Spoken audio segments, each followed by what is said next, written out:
Welcome to the Slop Temple. We pray this video helps. You start by confirming basics fast. Ensure the modem and router are powered and LEDs show normal status. Disconnect any power strips. Plug devices directly into an outlet. Once done, connect one device with an Ethernet cable to isolate Wi-Fi variables and run a quick speed or connectivity check.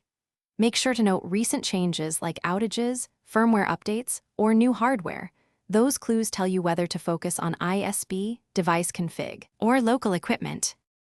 Next, you perform targeted resets and configuration checks.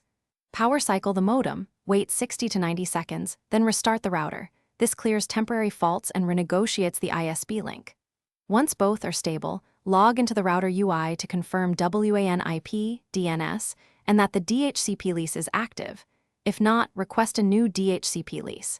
If you use custom Wi-Fi settings, reapply SSID, security type, password, and set channel or band, steering to avoid interference.